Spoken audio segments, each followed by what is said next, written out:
I'd like to start by acknowledging the Gadigal people of the Eora Nation, who are the traditional custodians of the land I'm speaking to you from today. I'd also like to acknowledge traditional custodians across the lands that we are all from.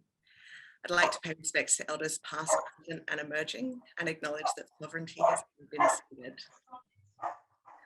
Welcome everyone. My name is Asha Zappa. I'm the Mental Health Promotion and Program Manager here at Way Ahead and Coordinator of the Mental Health Matters Awards. I'm also a person with my own lived experience of mental ill health. I'm really excited to get into today's first Q&A with a winner of this year's Mental Health Matters Awards. Please don't forget you can leave questions and comments and congratulations for our winner in the chat. And I'm thrilled to be speaking today with the winner of the Aboriginal Social and Emotional Wellbeing Award, Mark Spinks from Babana Aboriginal Mens Group. Welcome, Mark. Congratulations. Thanks for chatting with us. Thank you so much, Asha. It's an honour for me to be here today. Thank you. Thank you. Just to get us started, can you tell us a little bit about how Babana Aboriginal Mens Group came to be? Babana Aboriginal Mens Group commenced during my time working for Centrelink. I was Indigenous Community Development Officer based at Redfern office. I worked there for almost 20 years. And I started during my outreach with parolees, decided to start a men's group. And fortnightly I used to deal with about 8 parolees.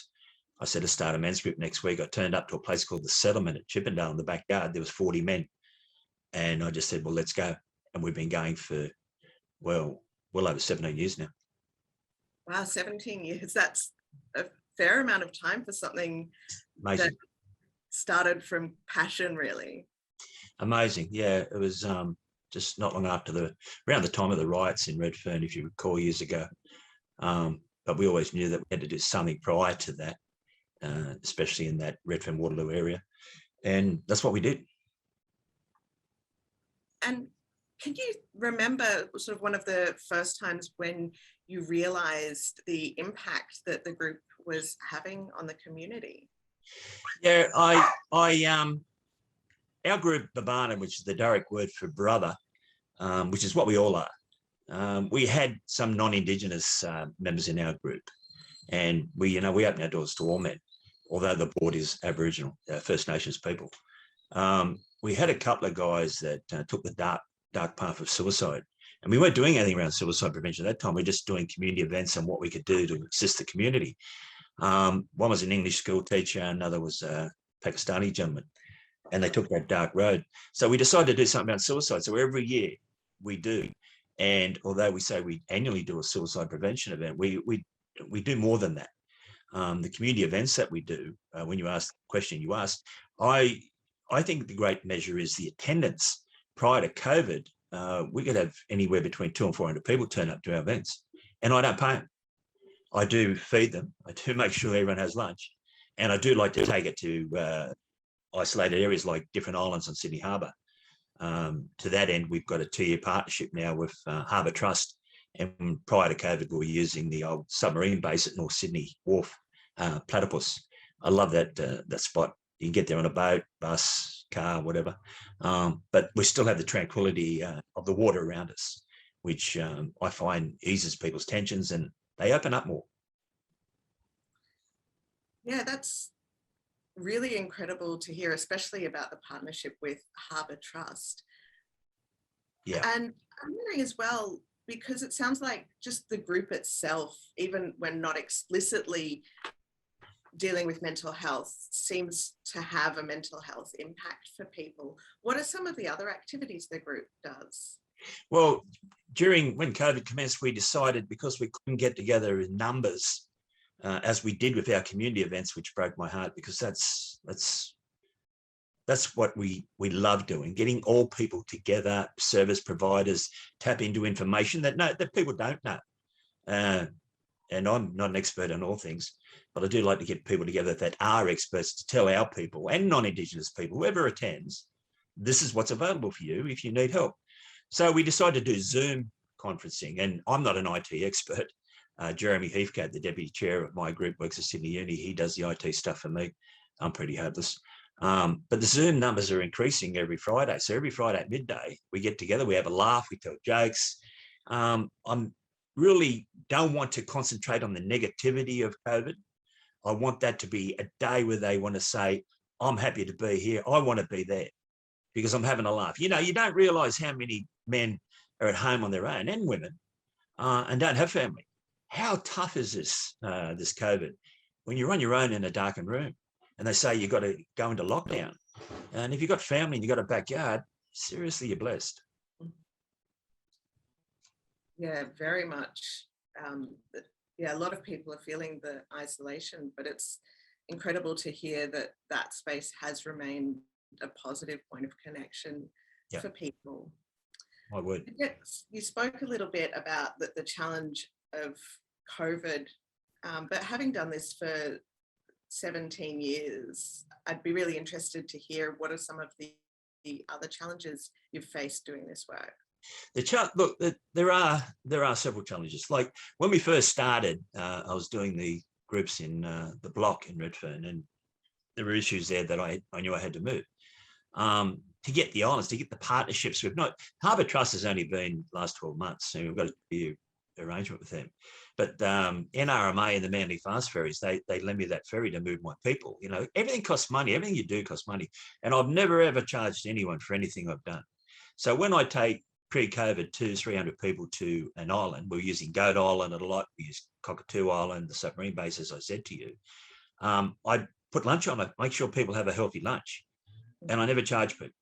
I'm really against doing that. So you've got to find the funds for that. That's my job. You've got to acknowledge the people that work with you. For example, Tribal Warrior Association, pre-NRMA and the Manly Fast Ferry, we use Tribal Warrior and their boats to move our people around and take them to sites where they've never been before. When we first went to the submarine base at Platypus, I think that has a huge impact on the mental health of people too, because people sail past that going to Manly or whatever. And then next thing they're standing on that ground saying, I never thought I'd be here. Well, we make sure that that happens, but we need partnerships to do that.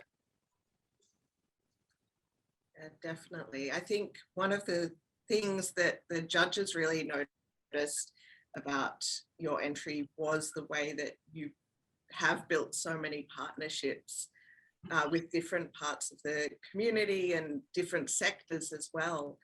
And you really emphasize working collaboratively, even with non-Indigenous communities and organizations. How do you make that successful?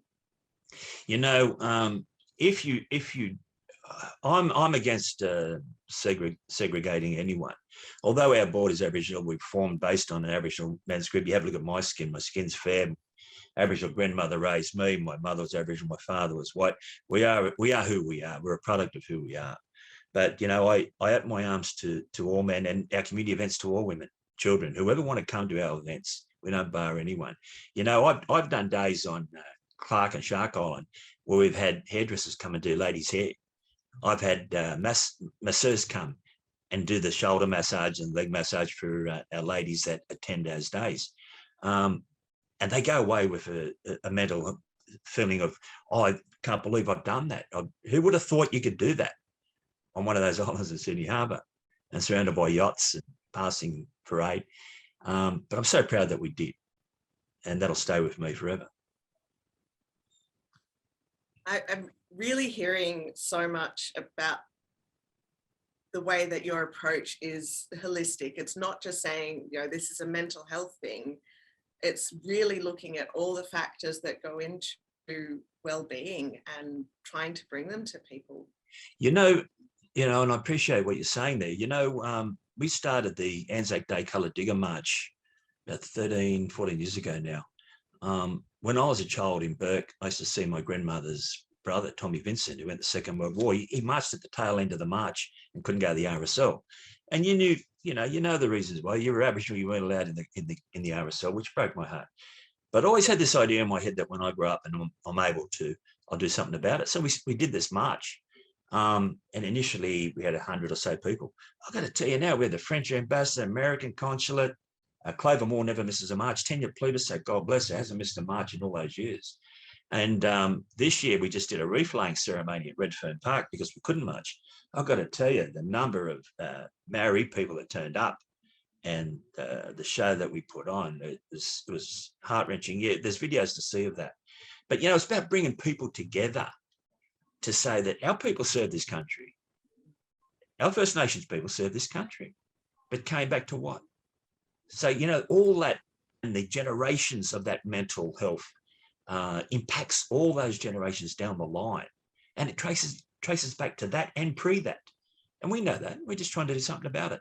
And to see the numbers that turn up, like thousands that turn up to our march now in Redfern, amazing stuff.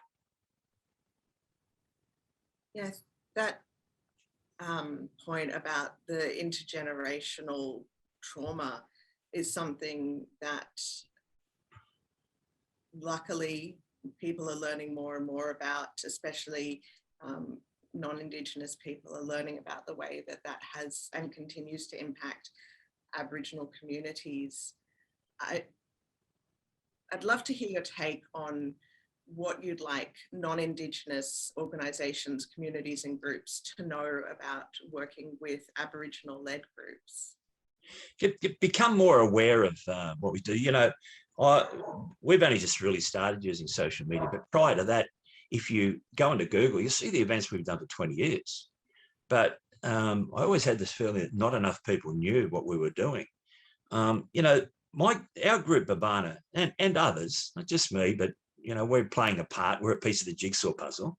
How many are we keeping out of hospitals and jails for the work that we do? You know, if you only had politicians realise, federal and state, the financial impact of what we're doing, you'd lean more towards groups like us because we're showing the way to get our people off welfare into jobs. We've been doing this for so long. I'm a big believer in getting off welfare and into a paid job. You know, I've had men's group meetings where I've said, stand over there if you want 500 a fortnight, stand over there if you want 1,500, 2,000. They all go to the other corner. And they've turned to me and said, what are we doing, Unc? I said, you blokes are working. And I'm proud of you. Build stronger families and be independent. Get off this welfare mentality. Let's change some lives. And that's what we've always tried to do. I don't say that we're 100% successful. We'll keep trying. As long as I'm around, we'll keep trying. And we do have some negative people around us, but that's the nature of the world, isn't it? You know, not everyone agrees with what you're doing. We just keep chipping away and trying to do what we believe is the right thing to do. What would you say are some of the really meaningful partnerships that you've had with different community organisations, both Aboriginal-led and non-Aboriginal-led? I sit on the board of the Redfern Foundation. I have for over a decade now. When I first went on that board, Malcolm Turnbull's wife, Lucy Turnbull, was on that board. And they asked if I'd go on that. I was working at Centrelink at the time, and I've been on it ever since. When Malcolm became Prime Minister, Lucy stepped down, and the board still goes. Susie Carlton runs that. Bronwyn Penrith runs Mudgingale Women's Centre in Redfern. Shane Phillips from Tribal Warrior, part of that board. I give kudos to them. Assuria is a job network organisation, just renamed. They were People Plus before they became Assuria. We do so much work. Then we've done maritime training to train Aboriginal boys and girls in maritime, give them jobs on Sydney Harbour. Pre-COVID, NRMA took some of our boys on from the program we did with the assistance of Assuria and Tribal Warrior, and they got jobs on the Manly Fast Ferries, God bless them. And the NRMA asked me to go on their RAP as a consequence, so I sit on their Reconciliation Action Committee.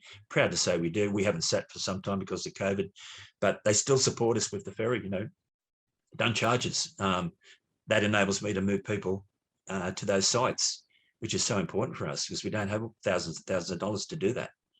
Our money, we concentrate on making sure you have lunch. That's how basic it is. And, you know, the service providers, you talk about non-Indigenous. Well, the service providers that non-Indigenous come and give the information they do is information that none of us had. And we put them on the microphone. It's very basic foundation stuff. And they talk about their services, and we emphasise the importance of who they are, where they sit during lunch, go and have a yarn. And you watch the intermingling of our people with them. It's amazing to see because they come up to me later and say, I didn't know this, I didn't know that. Now I know who to tell my mob. See, Aboriginal people will go back and talk, and the dominoes will fall. They'll say what they learnt this day and what environment to do it in. Now that we've got the green light from COVID, our next event is locked in with the Harbour Trust on Platypus for November 19. If any of your people can come, I'd love to have you come and see what we do in that Federation building. It's around mental health and employment. Yeah, fantastic. I have seen the invitations for that, so we'll definitely love to have you. Get along. I know that Way Ahead has seen those invitations, so I'll encourage everybody to make time for that. Work together. You know, you asked me the question, but that's what it is. Eh? We're all working together to achieve a goal. We're all a piece of the jigsaw. I use that analogy so often. I live my life that way. I'm just a piece of the jigsaw. We can't do it if people don't turn up. But if people turn up, shows you, the earlier question was, what's a good measure? Well, the measure is that people turn up. And I don't pay them. And they have turned up for 17 years. That's pretty incredible. And the numbers grow and grow and grow. A little before we started the stream today, you were telling me a bit about your background coming from Burke. It'd be great to hear how those experiences continue to shape the work that you do. You know, I give full credit to my Aboriginal grandmother who raised me, Thelma Collins. God knows where I'd be if it wasn't for her. That lady worked in a pub chopping wood to stoke the fire, to cook for cockies and shearers in the pubs in Burke, then come home and light the copper. The copper was like a copper bowl, and you put a fire under it and boil the clothes. There's no electricity, no running water. She'd boil the clothes with a poker stick, hang them on a rope line. And in Burke in the summer, it's over 40 degrees most days. And I'd sit there and watch her. One day, you know, I'm going to have a house, I'm going to have electricity, I'm going to have a washing machine. And, you know, the thing, you like progresses, but I give full credit and kudos to my Aboriginal grandmother. As I said to you, if it wasn't for her, where would I be? I know during the days when my father wasn't paying child support, my grandmother made us wards of the state. I'm only going to tell you the truth in this thing, right? We were made wards of the state so she could get some kind of money to put clothes on her back, shoes on our feet. And the welfare man had come up from Dubbo once a month to inspect us. We were inspected. And that stuff stays with you. You don't hate anyone because of it, but you don't never forget. Thank you for sharing that. My pleasure. So it's such a long journey for you, such a long journey for the group. What does winning this award mean? This award, look, I'm going to be honest, I'm not really an awards person. There are other things I've knocked back. I just like doing what I do until my time's up. But I thought the importance of saying, yeah, well, okay, I'll put my hands up for this. And I'm not being rude with this award. It means a lot. But it brings prestige to the work that we do. And I thought I watched the men on the Zoom every Friday in the COVID, and I felt there a lot of pain in that room. And I thought, no, I'm going to throw my hat in the ring with this thing, because we want the world to know that people are suffering. And it's not just, although majority are Indigenous, there's a lot of Indigenous that come on that Zoom as well. And I know they're suffering. There's so much suffering out there at the moment. There's so much work we need to do as a consequence of COVID. And we can do it. We've got to be positive. And if we have belief, those around us will believe in what the journey that we're taking. We'll get out of this. Firmly believe it.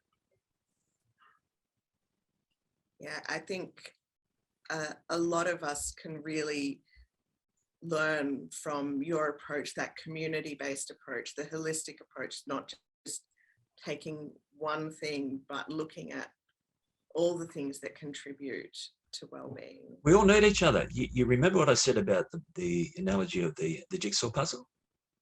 Together we make the picture. I mean that.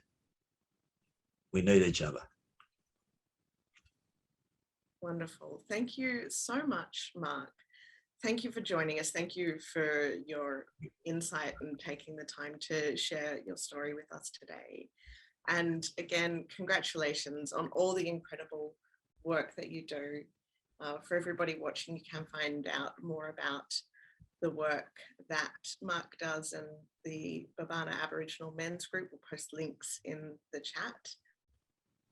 Check them out, support them. Thank you, Mark. Congratulations. My absolute honour. I want to thank all the people involved with Way Ahead and what you've done with this award. For all those who won awards, and those who were nominated. What an honour for all those who were nominated. You know, if I was just nominated and didn't get an award, I'd still be honoured by what you've done and what you've recognised in us. I thank you from the bottom of my heart and all the members of the group. Thank you. Thank you. It's honestly an honour. And thank you everyone at home for tuning in today. Our next Q&A will be Monday the 18th. We'll be chatting with Trans Pride Australia, winners of the Mental Health Matters Rainbow Inclusion Award. We'll also be joined by Joel Murray from award sponsor ACON. Thank you. Have a wonderful weekend.